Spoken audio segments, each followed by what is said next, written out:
The roar that tore through the winter mist over Kartavya Path on Republic Day was not merely a display of thrust and aerodynamics. It was a calculated, thunderous rebuttal to a year-long campaign of deception, a sonic boom that shattered a carefully constructed architecture of lies.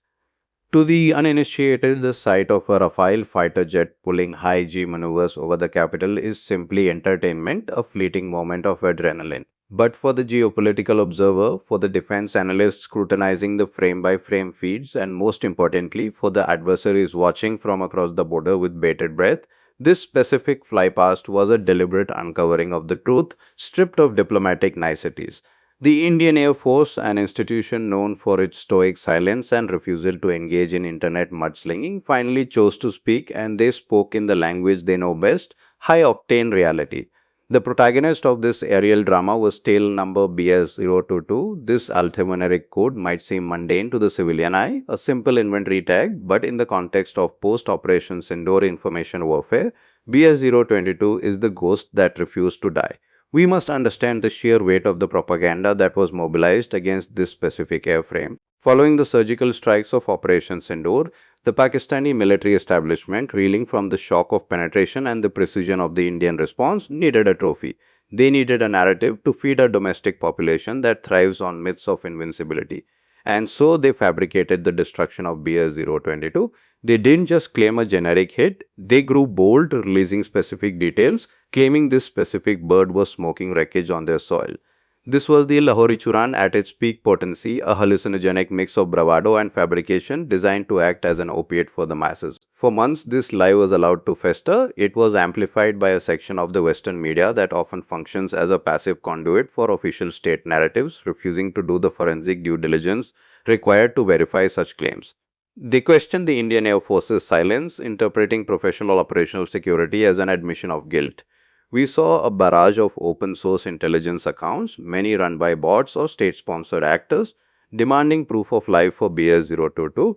They concocted absurd theories that India had secretly cannibalized another jet or was hiding the loss deep in a hangar. This narrative reveals a profound ignorance of modern aviation logistics and the immutable nature of an aircraft's identity.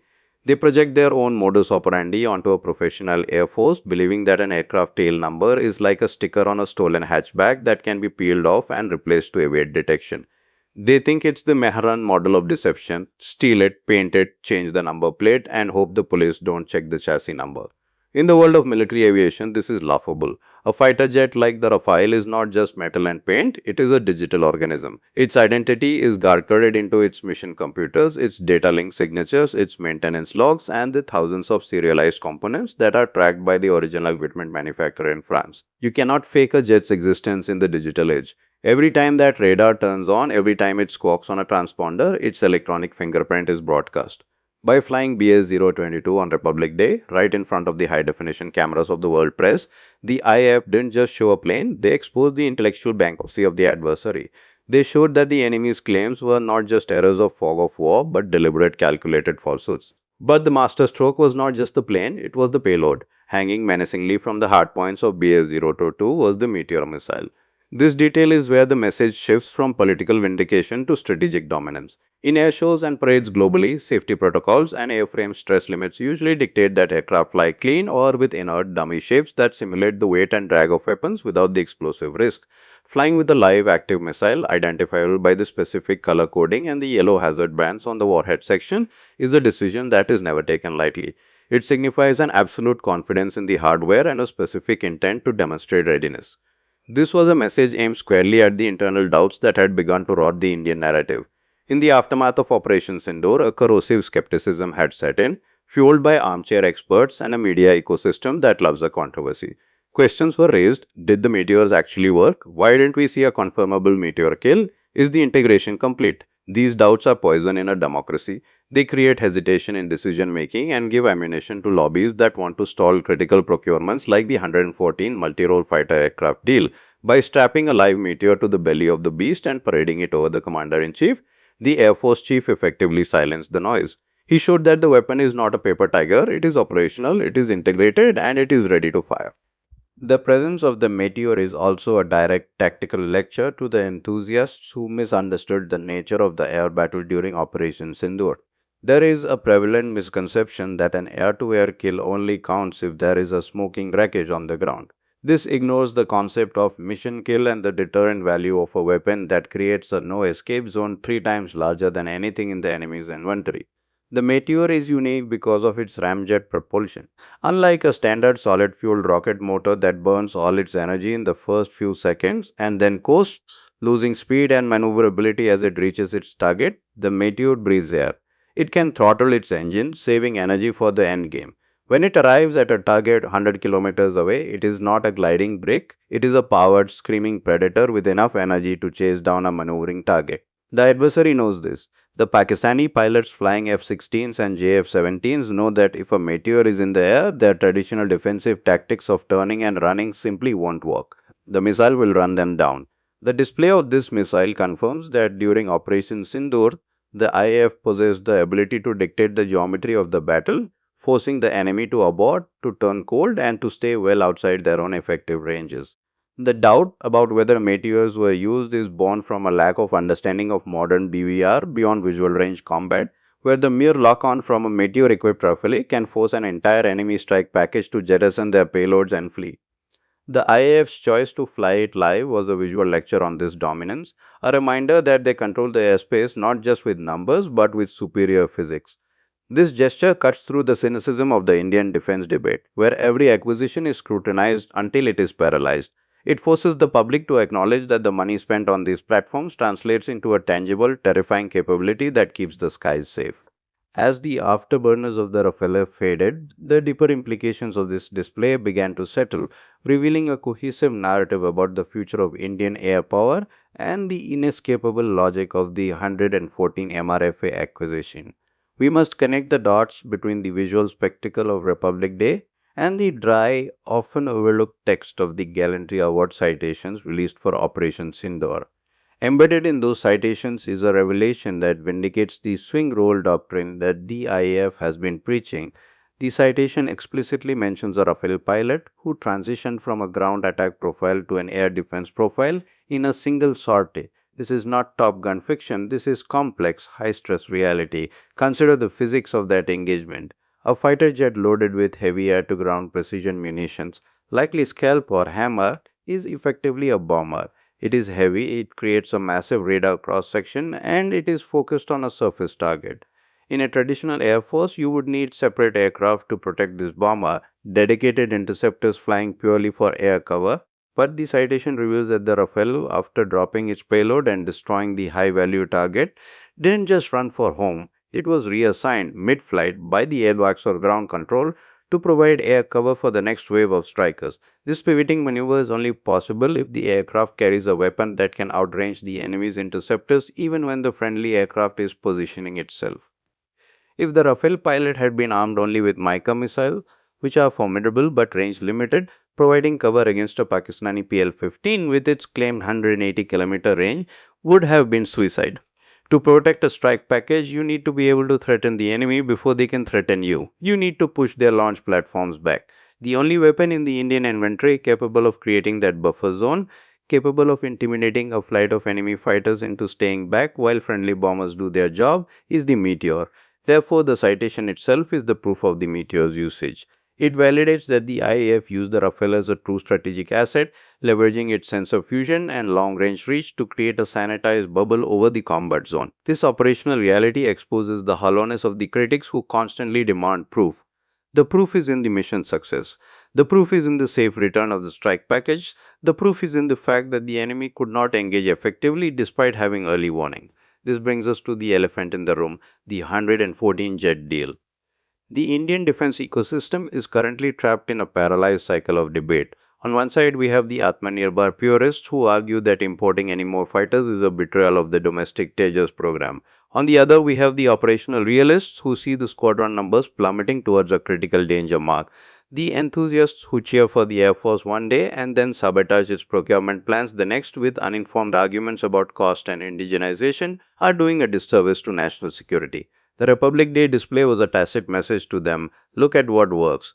The argument against the Rafale often centers on its high price tag, but this is a shallow analysis that ignores the concept of life cycle cost and sunk cost.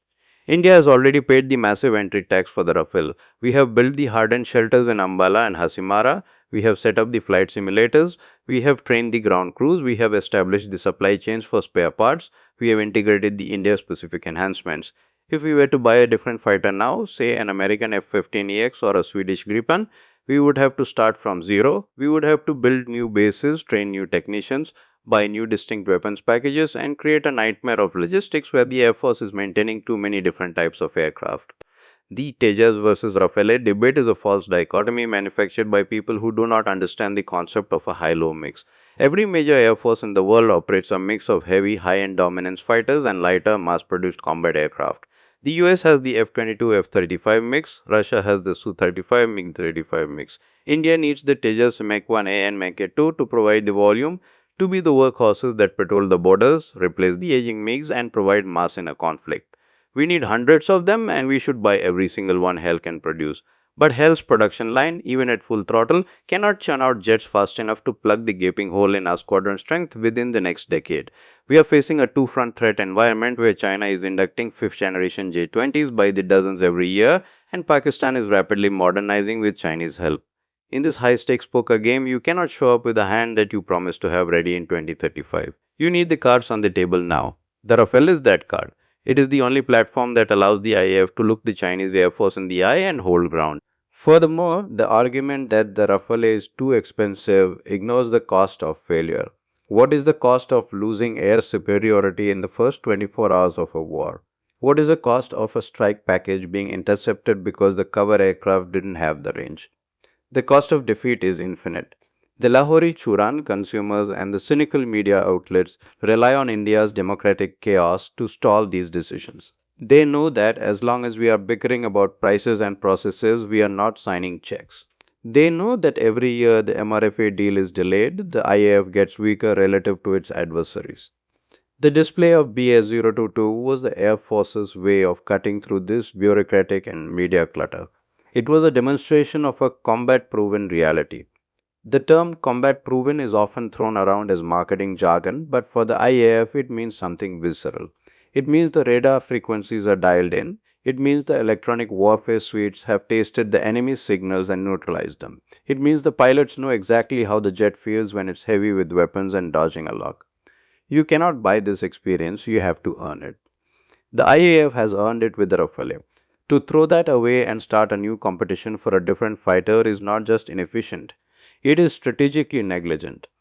The continuous text of this display, from the repainted tail number myth being busted to the silent threat of the Meteor, is a unified signal. It tells the government, we have the machine, we have the weapon, we have the doctrine. Stop looking for alternatives that don't exist. Stop listening to the noise of the doubters who have never sat in a cockpit. Sign the deal, fill the squadrons, and let us secure the skies. The time for debates was yesterday. The time for decision is now, before the turbulence of opinion grounds the very force meant to protect it. This brings us to the man who orchestrated this dominance and the savage razor-sharp Bihari wit he deployed that flew over the heads of most civilians. During the post-operation briefing, Air Marshal Bharti, the Director General of Air Operations, a man known for his Bihari grit and dry humor, was asked if India had downed a 4th generation or 4.5 generation fighter. His answer was not a technical classification, it was a deliberate, mocking slap in the face of his adversary. He simply smiled and said, we have downed high-tech jets, the results are for the whole world to see. But definitely, we have downed a few planes. Numbers, we would not like to hazard a guess out here. Okay, I have the numbers. Okay, and we are getting into the technical details of it to establish it. So I would not like to put a figure at this time. But definitely there are losses from their side which we have inflicted. Were they four generation plus, sir? See, you're putting words into my mouth. Why do you say 4th generation? Let us make it high tech. To understand the sheer disrespect in that statement, you have to rewind to the Pakistani briefing just days prior. The Pakistani Air Marshal Aurangzeb had stood before his nation, chest puffed out, boasting about how their high-tech assets, their shiny toys from the west and the north, were invincible. He used that specific phrase, high tech, like a magic spell to reassure his public. So when Air Marshal Bharti walked up to the mic, he wasn't just answering a journalist, he was grabbing Air Marshal Aurangzeb's own words and shoving them right back down his throat. It was a sarcastic, brutal callback. He was effectively saying, yes, Aurangzeb, we saw your high tech jets. We saw them on our radars, we saw them panic, and we saw them burning on the ground. It was a masterclass in psychological warfare, stripping the enemy commander of his dignity by using his own boast against him. If the sight of BS-022 with a live meteor was the visual vindication, the intellectual confirmation arrived just yesterday, dropping like a bunker buster into the middle of the strategic discourse. We are talking about the explosive report released by the Center for Military History and Perspective Studies, CHPM, in Switzerland. For almost a year, the narrative of Operation Sindoor has been contested by he said, she said arguments. But this 47-page document, titled Operation Sindoor, the India-Pakistan Air War, authored by independent military historians like Adrian Fontanellas, changes everything. It is a cold, neutral, third-party audit of the war, and its conclusions are devastating for the adversary. The Swiss report introduces a specific military term that defines the entire engagement: escalation dominance. It concludes that from the moment the first Spice 2000 bombs impacted the terror launch pads on May 7, 2025, to the ceasefire 4 days later, the Indian Air Force controlled not just the skies but the tempo of the war. They determined when to strike, where to strike, and how high the ladder of escalation would go. The report reveals details that our own media missed in the fog of war. It details the massive, desperation-fueled drone offensive launched by Pakistan on the night of May 7th, a swarm of over 300 loitering munitions and Chinese-made commercial drones intended to overwhelm Indian radars in Punjab and Jammu. The plan was a classic saturation attack, forced the Indian air defense network to light up, reveal its position, and then hunt it down with anti-radiation missiles. It failed spectacularly. The report credits the Akastier digitized control system for integrating sensors so effectively that Indian guns and missiles swatted the swarm out of the sky without exposing the critical high-value radars for more than seconds at a time. This wasn't just a skirmish, it was a systemic failure of Pakistan's cheap mass doctrine against India's network precision. Furthermore, the Swiss assessment validates exactly what the Rafale skeptics denied, that the Pakistan Air Force was effectively coerced into a ceasefire because they had lost the ability to contest the airspace. They were not just outnumbered, they were outranged and outthought. The report cites the recovery of PL-15 missile casings found deep inside Indian territory, evidence that Pakistani pilots fired their long-range wonder weapons in panic from maximum range only for them to fall harmlessly into the fields while the Indian fighters evaded them and pressed on. This independent verification settles the technological turbulence that has plagued our defense procurement debates.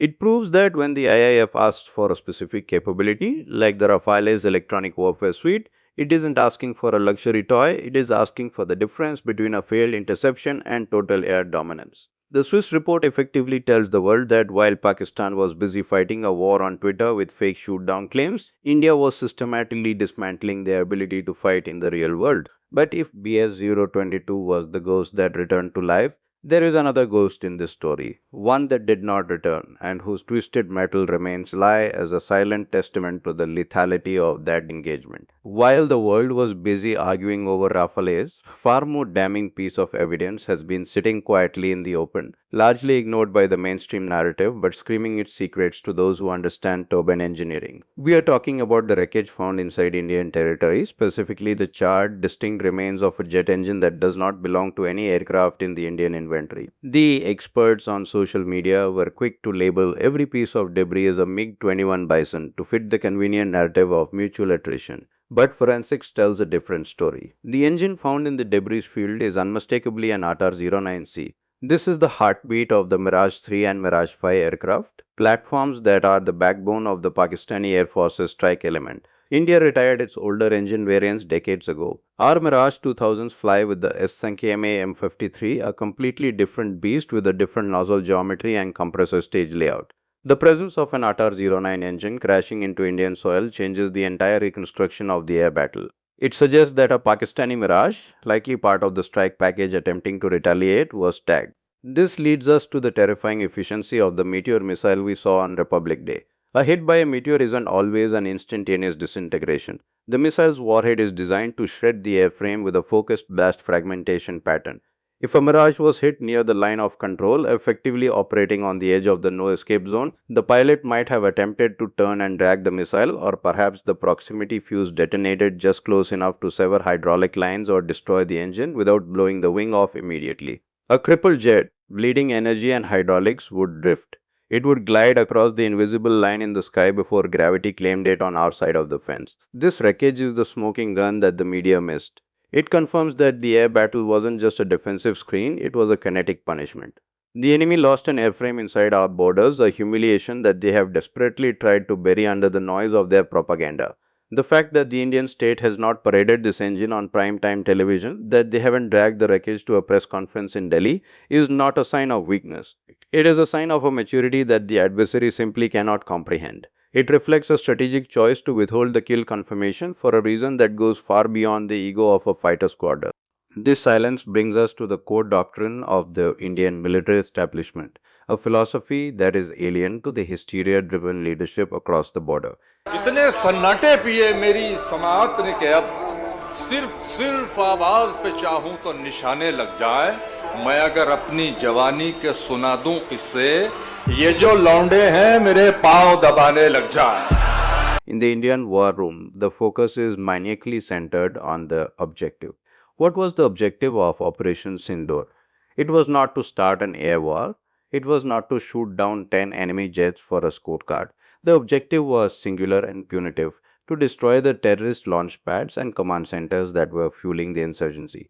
We achieved that objective in the very first wave. The Spice 2000s hit their targets with meter-perfect accuracy. The mission was a success at 2:30 am. Everything that happened afterwards, the enemy's counterstrike, the dogfights, the missile launches, was merely noise. It was a proportional response to aggression, a necessary exertion of force to protect our assets, but it was not the main event. Senior Indian military planners understand something crucial about geopolitics that the Twitter generals do not. You do not corner a nuclear cat that is high on Lahori Churan. Pakistan is a fragile state, holding together a crumbling economy and a restless population with the glue of anti-India hatred. Their entire identity is built on the myth of parity with India. If India were to officially, publicly, and humiliatingly prove that we not only bombed them but also shot down their invincible jets and have the wreckage to prove it, we risk shattering that fragile ego completely. A humiliated nuclear-armed military dictatorship is a dangerous animal. It is a cat that, when cornered, might lash out irrationally. By maintaining silence on the downed barrage, by letting them keep their domestic face, India denied them the escalation ladder. We denied them the political necessity to launch another suicidal attack just to even the score. We treated them like a nuisance to be swatted away, not a peer to be engaged in a gladiatorial contest. This is the difference between a professional military and a propaganda machine. The Indian Air Force knows what it did. The pilots who fired the Meteor know what they hit. The recovery teams who catalogued the Atar mine engine know what they found. That is enough. We don't need to scream it from the rooftops because our dominance is not fragile. We don't need to feed our population fake stories of victory because we have the quiet confidence of the actual victory. The enemy can survive on their Lahori Churan, inventing victories and hiding losses, but India operates in the real world. And in the real world, the objective was met, the enemy was punished, and the skies, as demonstrated this Republic Day, remain indisputably ours.